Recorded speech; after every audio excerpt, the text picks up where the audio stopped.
Welcome back to Coffey Talk. I'm Kate Coffey Bacon, and this is the show where real conversations happen. My guest today is someone that has spent her career as the person behind the scenes, the one who set up the interview, wrote the description, and made sure everything was ready before anyone else walked in the room. She started as a journalist, found her way into content marketing, and built a decade-long career inside the Microsoft Business Central and BizApps ecosystem doing exactly that work. Good, quiet, essential work. She has navigated a revolving door of bosses, constant change, and a world that keeps shifting underneath her feet. And through all of it, she has held on to something that most of us say we believe, but rarely have to prove, that who you are is not the same thing as what you do for a living. She's the mom of 4 boys, a woman of faith, and someone who has learned that the ground shifts repeatedly and that you stay rooted anyway. This conversation is about identity, flexibility, and what it actually means to know your priorities when life asks you to prove it. Katie Erickson, welcome to Coffey Talk. Thank you. I'm so glad to be here today. I'm really thrilled to have you here and to have this conversation. I think that the things that we're going to talk about today are going to resonate with so many of the listeners. So let's jump in. Let's get into it. You said that you had 10 years in the same company. In this industry, that's almost a novelty. So I want to start right there. Take me back. What does year one look like for you? So year one at that company, that was interesting because, like you mentioned, I was a journalist. And so kind of getting into marketing, I had done some part-time marketing articles. And then a friend told me, hey, this company is looking for someone to help with their marketing. And so I did an interview and wasn't really sure what to expect, but they said, yeah, we'd like to hire you, and started doing some work for them part-time. And then after a couple of months, I'm like, hey, I feel like you've got enough work. Can I work here full time? And he's like, oh yeah, I thought you just didn't want to do full time. We definitely have enough for you. So kind of just kept doing whatever marketing work they had to do. And it's just grown and grown since then. So you said you started out as a journalist. How did you end up in content marketing? Man, yeah. So that's a good question. So I went to college for journalism, and then I worked at a local newspaper in the kind of suburbs of the Minneapolis area for 5 years. Then I had my oldest kid. Journalism, lifestyle, late hours, random hours doesn't work well with little ones. So I took a break from work for a while. When I would decide I want to get back into it, I'm trying to remember who even sent it to me. Someone knew of someone who needed some part-time work, just writing articles for actually car accident attorneys. And it was kind of a marketing part-time position thing. And just because of my journalism background, I kind of had ingrained in my head, oh, that's the dark side. Marketing is sensational. It's no true journalist wants to do that. But the more I talked to them and the more, I said yes to a couple articles and I said yes to a few more. And I kind of realized, oh, okay, so marketing actually lets me do 2 things. It lets me tell a story based on facts, but it also lets me promote, a company, an organization, a product, something that hopefully I believe in and think is good for someone else to know about. So it's sort of like, hey, I got to be a journalist and a cheerleader, which I had been in high school. So it was sort of both things in one. It was kind of fun. Yeah, I'll tell you an interesting story. I think this will resonate with you. When I was, I'll say a teenager, 15, 16 years old, I wrote all the time. Mm-hmm. I wrote stories. I was in a local theater group. I wrote like the article that would go in the newspaper for the show that was coming up.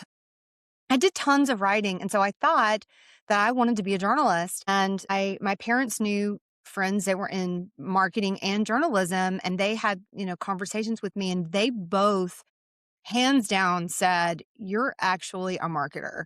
You're actually not a journalist for all the reasons that you just mentioned. And so I went into marketing, and I think it was the right move because, to your point, it still gave me opportunity to write. Mm-hmm. When I worked at a marketing agency, I marketed attorneys primarily, and I wrote the content for those attorneys. And so Yep.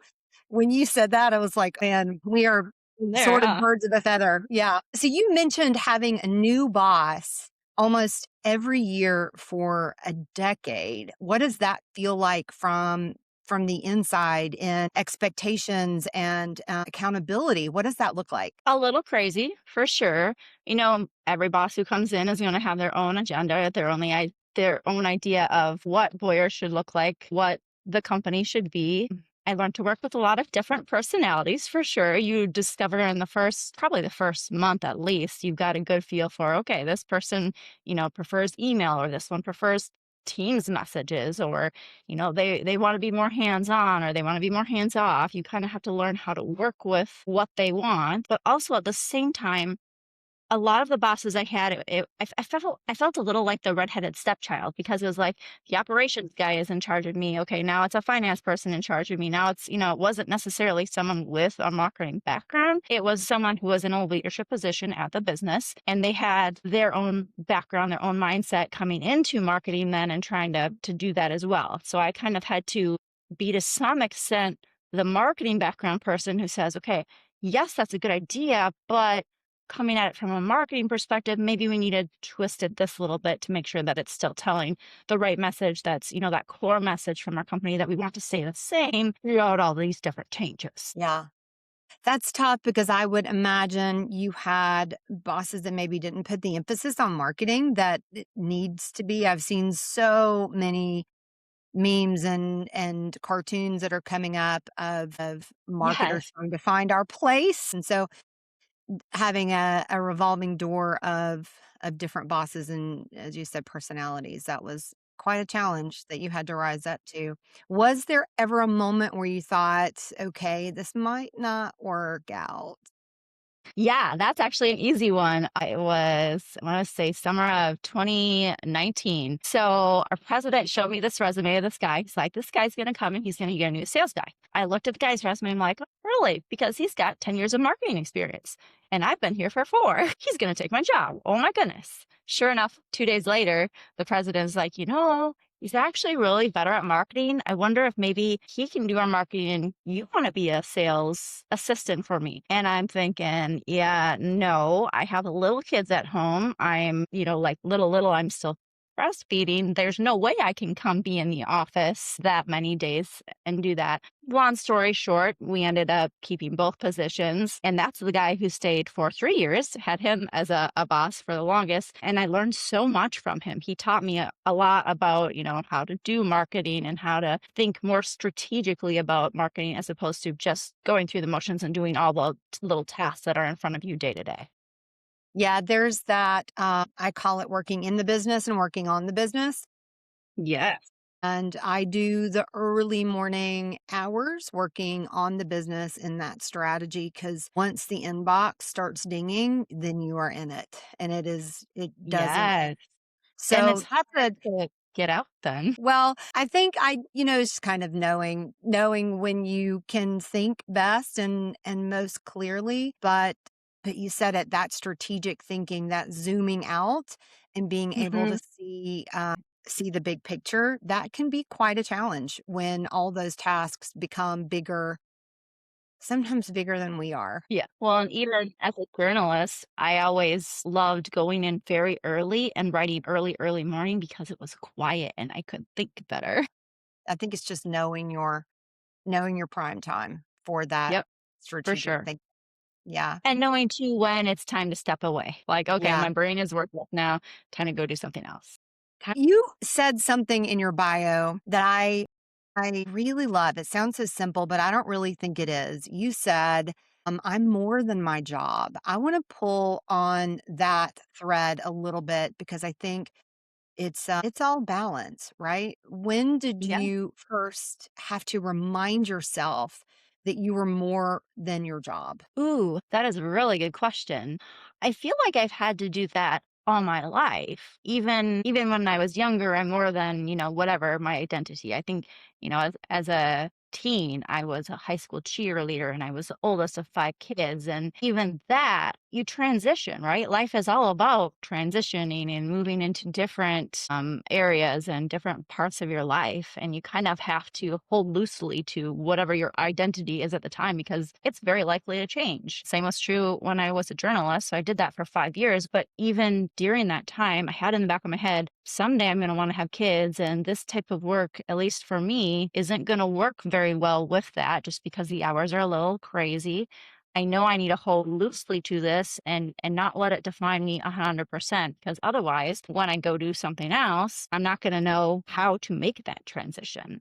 And I think I've had to do that throughout work as well. Probably one of the ones that sticks out to me the most, it was very heartbreaking at the time. I was just working part-time doing some marketing articles. And I remember when I was sitting at the kitchen table writing an article and trying to get it done for my deadline. And my oldest was, I want to say like 6 or 7 at the time. And, he liked to talk. He came up to me and he was chatting about something or other. And I was probably a little bit tense and a little terse with him, said, I'm sorry, I'm working right now. And he just started crying. He's like, but Mom, I just want to talk to you. And that moment has stuck with me ever Oh, since wow. because, like, okay, priorities, right? Your work cannot be your priority, especially if you're a mom. You've got children who are going to grow up and be gone. Work is still going to be there. You need to be able to invest in your children, invest in the people around you more. Even, that might be work as well. That might be investing in your coworkers and just talking about life and not just, our next deadline because there's so much more to life than your job. And I guess that was one moment that definitely stood out. We had a little pre-chat before I hit record, and I was saying that, my daughter is home from college. She's a rising senior, and I know that my time is short. I know my time is short with her. She's going to graduate. She's going to move into career. So she's home this summer and has an internship. She's done at noon every day.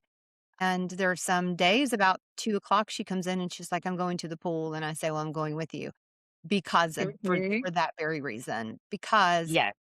the time is so short and the work will always be there. On the flip side of that, when she's my youngest, when she left for school, I kind of looked around and was like, well, what am I supposed to do now? Right? Right? Because Weird. right, it's so weird. Being a mother was my identity. It still is my identity. And so there is that adjusting and readjusting in all of those transitions in life and grounding back down into who you are and realizing that you are more than your job. What a great lesson, Katie. I love that, and I know that resonates as a frequent conversation that I have with Mhm. people is finding out what and who you are outside of your business card Yeah. and digging into that for that personal enrichment. You've also described yourself as a good second, and I'm curious about that. I'm going to ask you two questions in one. What does that mean to be a good second? Has ever being a good second cost you anything?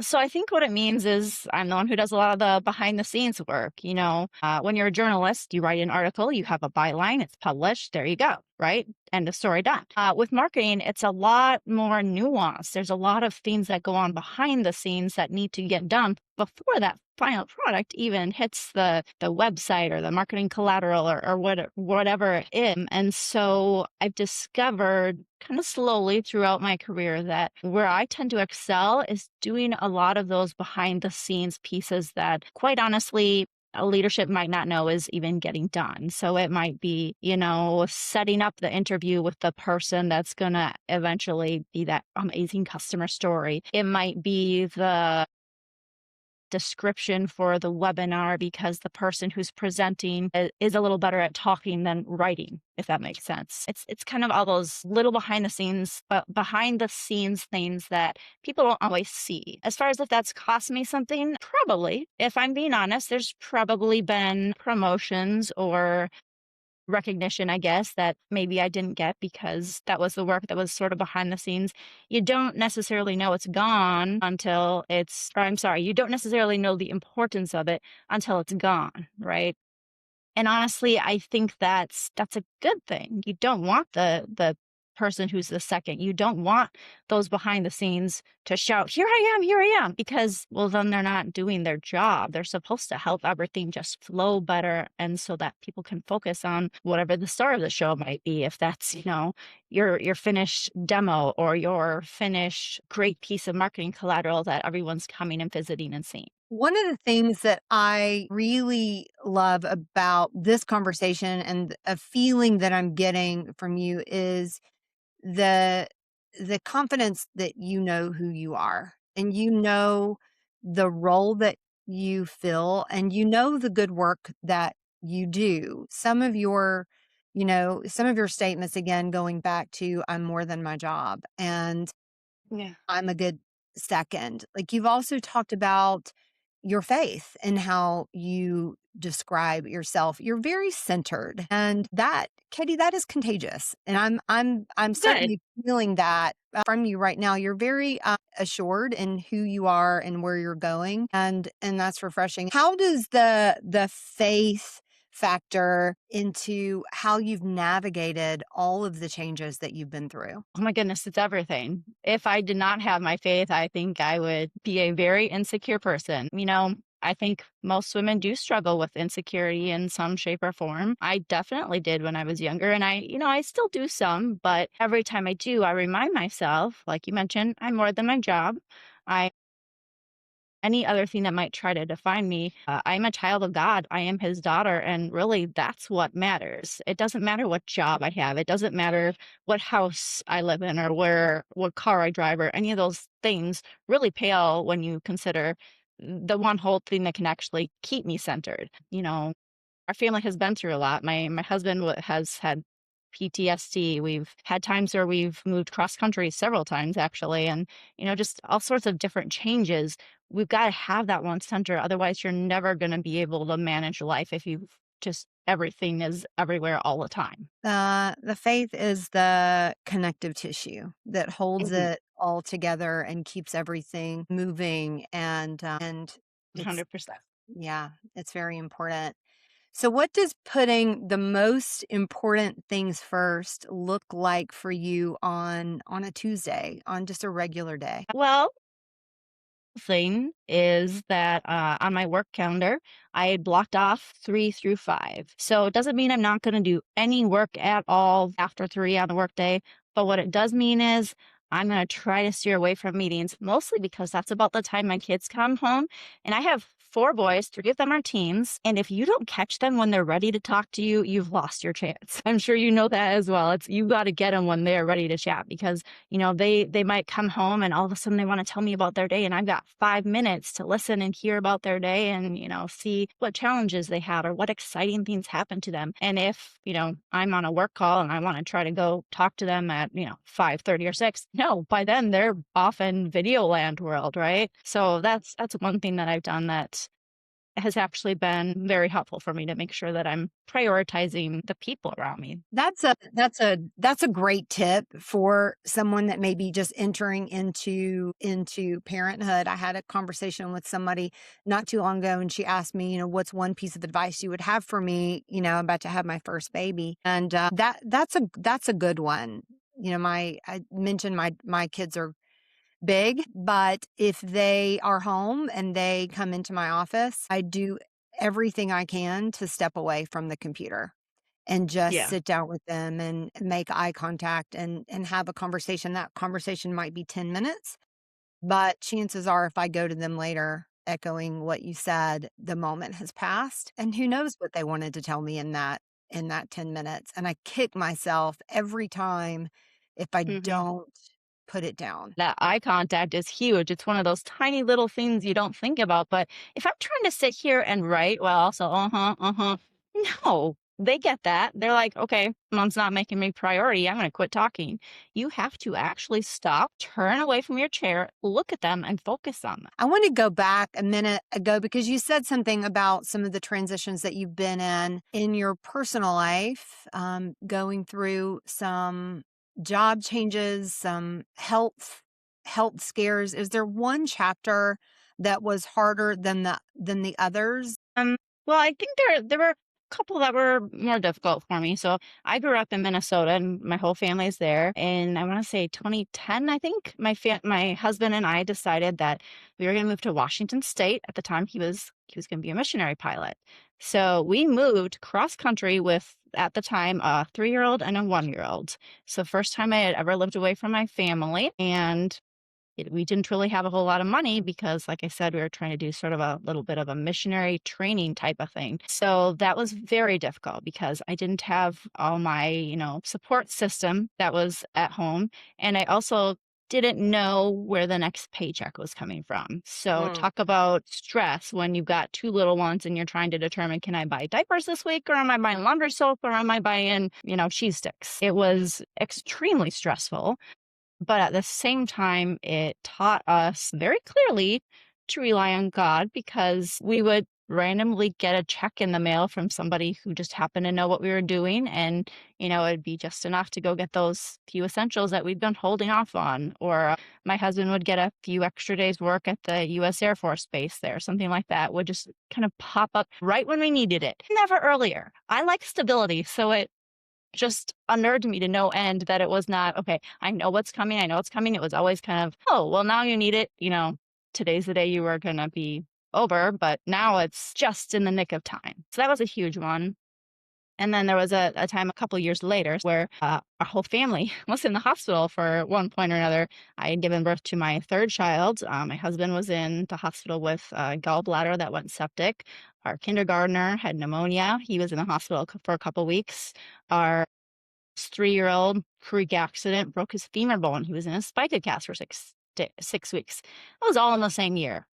And it was a very rough year, but I also met some of my closest friends who I still talk to frequently because they were there for me when I needed them. They let me be vulnerable, which is not an easy thing. It's, you kind of have to force yourself to be vulnerable and accept help. But they were the ones who were there to help us and encourage us through those areas. Yeah.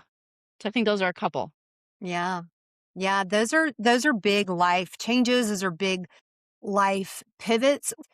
If you had to say during this season, I learned this lesson, what would that lesson be? To be patient. I hate that word so much, but it's true. You have to be patient, and you have to trust, and you have to be willing to go with the flow sometimes. You can't do much about it. Sometimes you're in situations that are out of your control, and you've just gotta sit and wait and do what you can, which usually is just trust.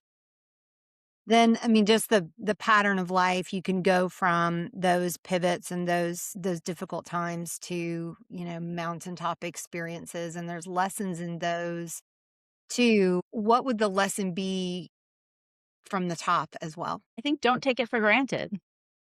It's very easy to get to that top and get really comfortable and just sort of take it all for granted that, our family's all going to be healthy. We're going to have stable income, all these things that, we're used to. And it can fall just as easily, and actually quite a bit easier and faster than building it up. And so just not even being prepared for the worst, I wouldn't say that, but just knowing that, don't take it for granted. It could all go away, and know who you are if when it does all go away.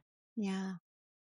My son just taught me this really great lesson not too long ago. I was talking to him about some things that he's been going through, and he came through it and now is sailing, and he was like, I just in everything that I've been through, I've just learned to stay humble through it all. Hmm. Because, he said this, he's so wise. He's 25 years old. He's so wise. And he was like, I'm the consistent in all of it. Yeah. Whether something bad happens tomorrow or something good happens tomorrow, it doesn't change who I am or the value that I bring. Hmm. Oh man, let's put that on a t-shirt. Love that. Right? Right? That's Like at awesome. 25 years old, he's already learned that lesson, and that will carry him far, I think, and that's what I'm Yes. hearing One from smart son. That's one awesome. smart kiddo. I'm sorry that he's had the ups and the downs. We don't want that for our children, but the fact that he can learn that and hold on to that and put words around that too and Hmm. say, just stay humble because the good happens, the bad happens, but We're the same, we're the same through it all. Hopefully, we come out the other side changed and a little better, right? Right? A little Yes, stronger, a yeah. little We've learned wiser. the lessons. Right. So you are a mom of 4 boys. How has that changed how you think about your career? I think anytime I'm thinking about any sort of career change, I have to think through, okay, how is this going to affect the rest of the family? There was a time where there was a position that was created that was for more or less a promotion. And so I had to think really hard. First of all, do I want this? Is this going to mean more hours? Is this going to mean more travel? Is this something that I can do that will affect our family? Okay, I did apply for it. I did not end up getting it. And honestly, we kind of felt like, well, okay, there's our answer. Maybe I needed to stay where I was because that would have taken up too much time. Yeah. Katie, again, I see you as someone that's just so steadfast and so rooted and strong in who you are. You've been through a lot and you're still standing. You're still curious. You're still asking questions. You're still showing up. I can't help but think about someone that might be listening right now that is in the middle of one of those really hard chapters. What do you want them to hear in your story? I am actually back in one of those chapters myself a little bit. My position was eliminated after 10 years. So I am kind of back to, okay, wait, like I said, my job doesn't define me. Now I'm having to put that in action, right? Remind myself that, okay, it doesn't define me. I need to find something new now. And what do I even want that to be? Do I still want it to be marketing? Do I still want it to be in the Microsoft ecospace? Still figuring that out a little bit. But a few things that I've had to keep reminding myself are, again, I'm not my job. That's not what defines me. It can't because number one, I don't have it anymore. And number two, I've got to be able to exist without that and be able to still know who I am and love who God made me. I think a part of that also is being flexible. There's life happens. Life is always going to happen. There's always going to be good things and bad things, but the one constant is that there's always change. And that's a little bit difficult, but also means, you got to be flexible. You got to be able to handle it when those curveballs come, be able to handle the waves that are jumping up and down and be willing to bend, not break, but bend. And then know your priorities. Know what of those things am I going to hold on and never let go? What of those things can I let go away or break or whatever?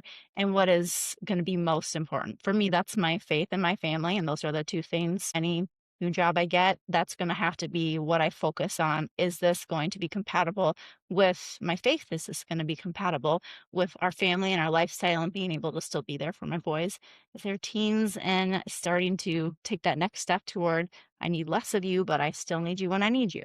Right. I know.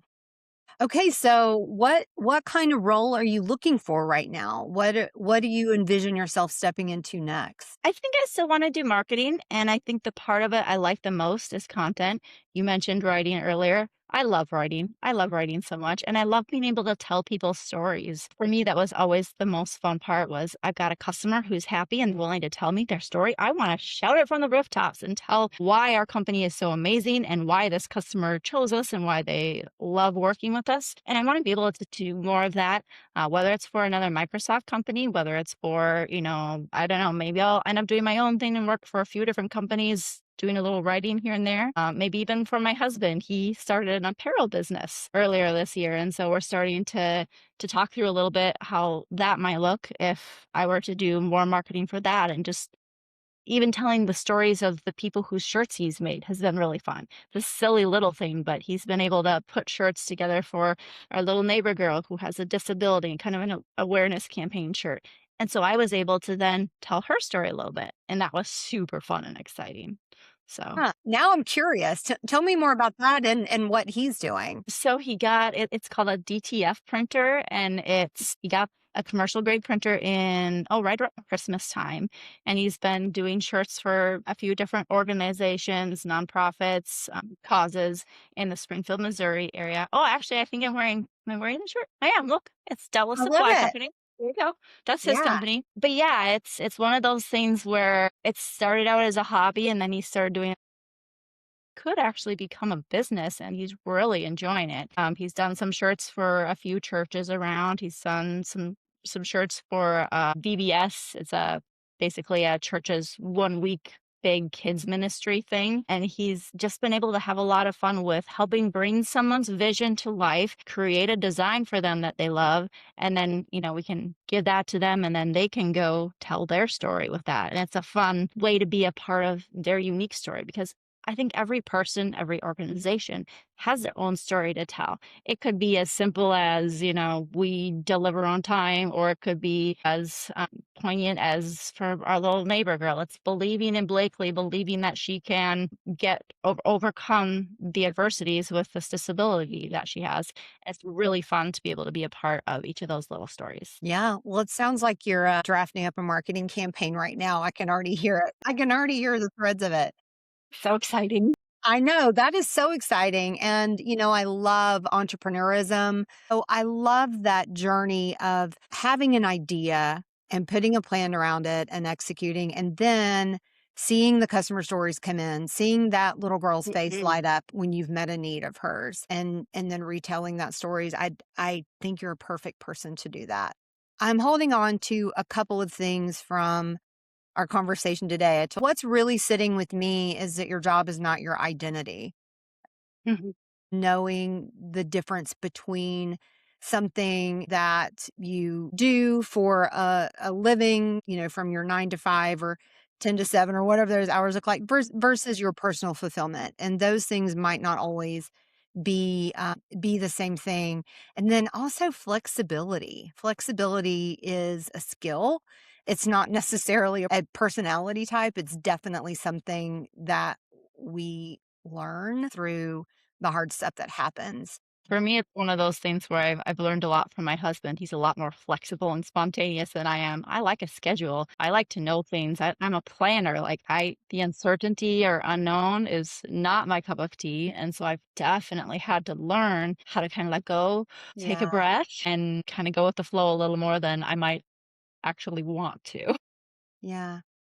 Well, Katie, thank you for showing up today and sharing so much of your story, being so authentic. I think the things that you shared are commonalities of things that we all go through, especially in our Mhm. hardships, and the things that we can learn, and how if we lean into it, we can let those things change us and make us better. And I really think you put some good words around some things that people might not have words for while in the midst of hard times. I'm really glad you came on a Coffee Talk. Thank you. I appreciate it. To everyone that is listening, thank you for pulling up a chair. If today's conversation resonated with you, share it with someone that might need it. And I'll see you next time on Coffee Talk. Thank you again, Katie, for coming on today. I'll see you soon. Thank you for joining us today on Coffee Talk.